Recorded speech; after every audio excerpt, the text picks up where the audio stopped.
К Рейну, являвшемуся естественной границей между Германией и Францией, русско-прусско-австрийские войска подошли уже в конце 1813 года. Как пишет военный историк Михайловский-Данилевский, Александр I не хотел даже долго останавливаться на Рейне, а идти прямо в Париж зимою. Но союзники наши как будто оробели при виде границ Франции, вероятно, от неудачных покушений их в прежние войны.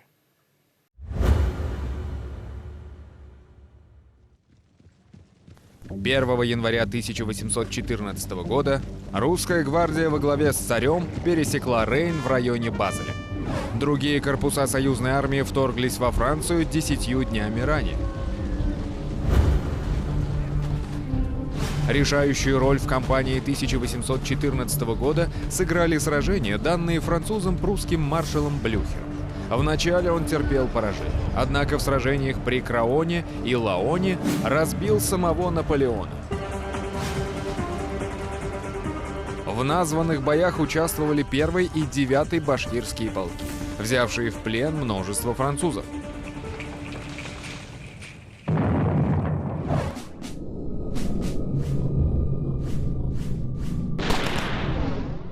Рисунок Кнетеля «Пленные французы под караулом башкир и калмыков» иллюстрирует итог одного из множества сражений, во время которых и регулярная кавалерия массами захватывала в плен солдат противника. Мы видим группу французских солдат-гусар, кирасиров и пехотинцев, конвоируемых несколькими башкирами и калмыками. Они вооружены пиками, луками со стрелами, саблями, пистолетами и ружьями с длинными сошками для фиксации оружия при стрельбе. Жители города угощают их домашней едой и вином. Отношения с местным населением у башкир и казаков всегда складывались хорошо, что в Германии, что во Франции, несмотря на наполеоновскую пропаганду, изображавшую их звероподобными существами. Сохранилось множество свидетельств письменных, документальных и визуальных их мирного общения.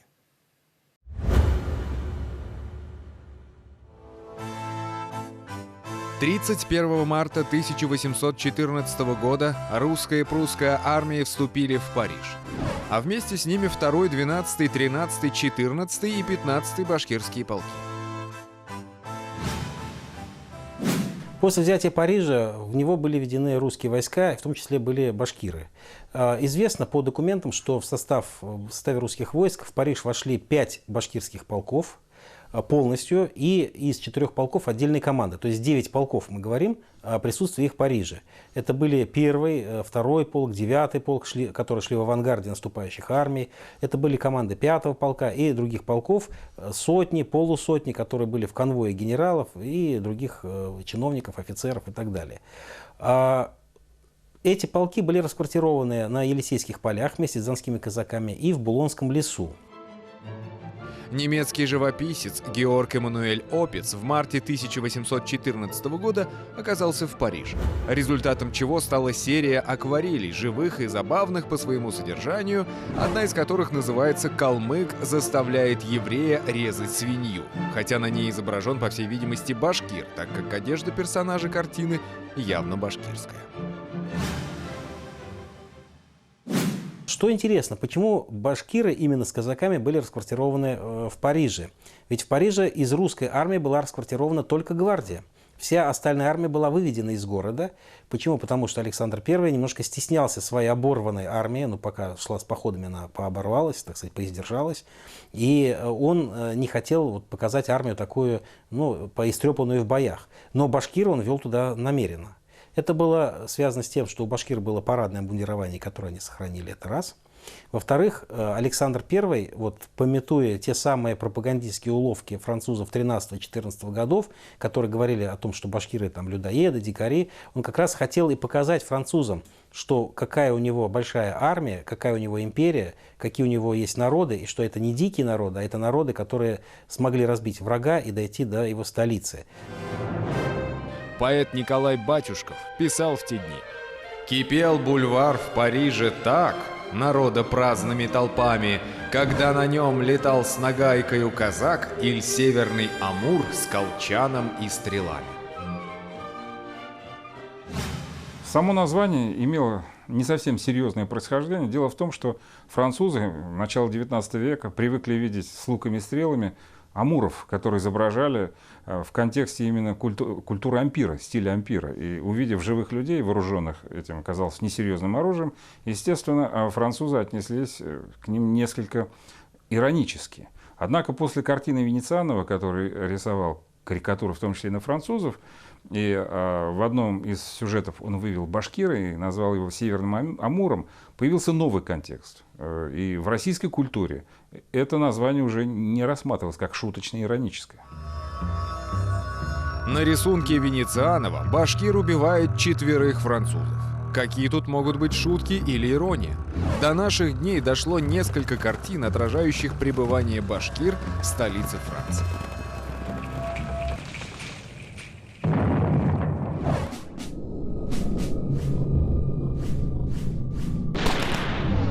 Французская акварель неизвестного автора называется «Башкиры в Париже». На глазах у изумленных парижан они поют в фонтане своих коней и демонстрируют свои луки. Конечно, у них есть и привычное для европейцев огнестрельное оружие, но оно не интересно ни автору, ни жителям города. Все их внимание сконцентрировано на этом пережитке Средневековья.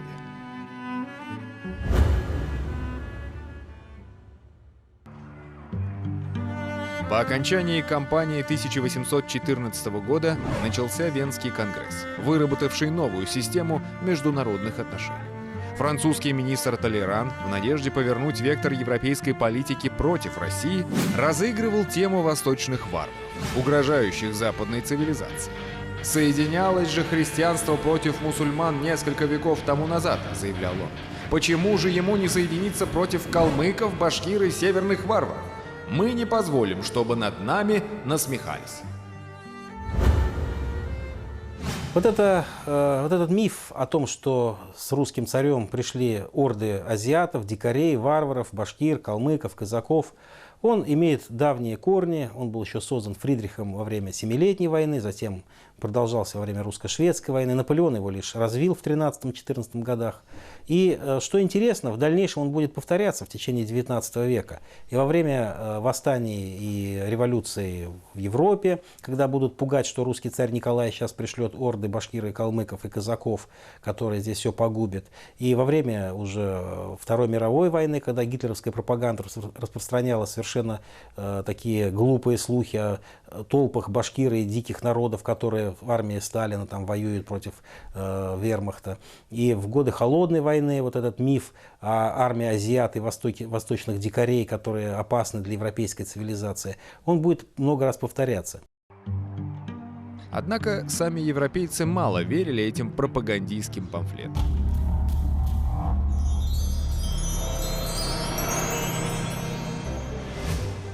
Выходцы из Франции уверяют, что француженки не очень баснями их напуганы и что, напротив, многие из них любопытствуют увидеть этих варваров и почитают невеликою бедою, если через несколько времени будут вокруг их прыгать маленькие казаки и башкирцы.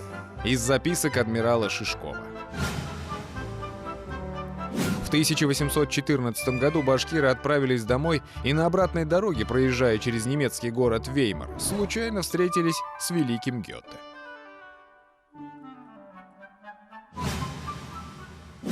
Эта встреча была связана с обыденным случаем. Башкиры просили провести свой намаз, молитву в помещении гимназии, потому что была плохая погода, они хотели провести в помещении. Городские власти дали согласие, и Гёте был об этом извещен, и он приехал посмотреть на то, как башкиры проводят намаз в мужской гимназии. Командиром башкирского отряда был некто Усман Гумеров, которого Гёте именует башкирским принцем. Символом мирного контакта цивилизаций и полного взаимопонимания между их представителями стал мусульманский намаз, совершенный в христианском храме.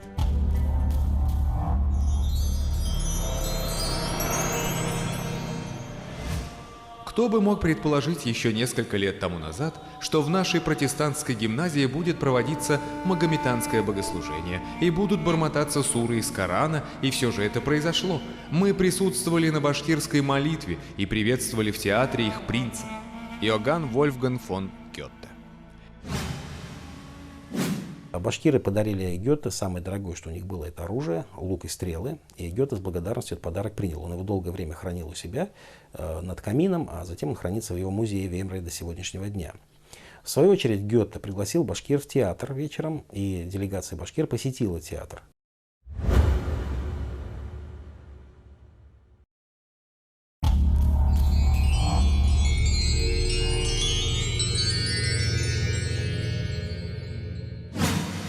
Бывший в первом башкирском полку полковым командиром Есаул и ордена Святой Анны третьей степени и Владимира четвертой степени же кавалер Ихсан Абубакиров был командирован и сначала поступил сотенным Есаулом и, отправляясь в поход в армию, действующую против французов в прошлом 1811 году, мая 10 числа, и находясь по 1814 год в походах и отличив себя храбростью, а именно под Гродно, Смоленском, Можайском, Москвою, Малым Ярославцем, Дюссельдорфом, Берлином, Дрезденом, Лейпцигом, Лаоном и при сдаче города Парижа, был с полком 1814 года марта 18 числа, за что и имеет на Георгиевской ленте серебряную медаль.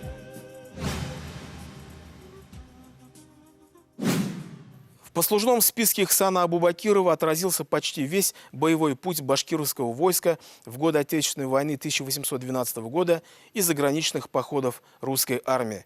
Хочется представить себе, как эти воины после стольких лет походной жизни возвращались к себе на родину, в родную Башкирию.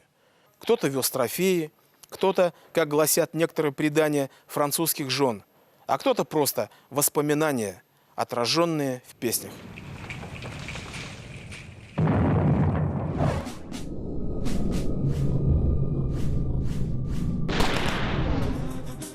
Немецкий художник Шультен увидел целый башкирский полк в движении. Вероятно, они едут домой. Настроение у всех приподнятое, так как их дорогу скрашивает музыка своеобразного полкового оркестра.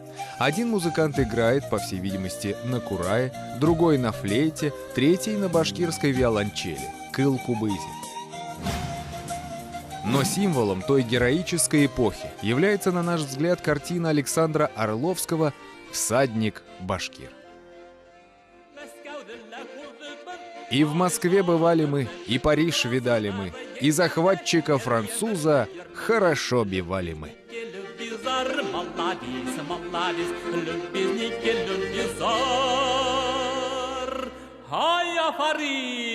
Молодец, молодец.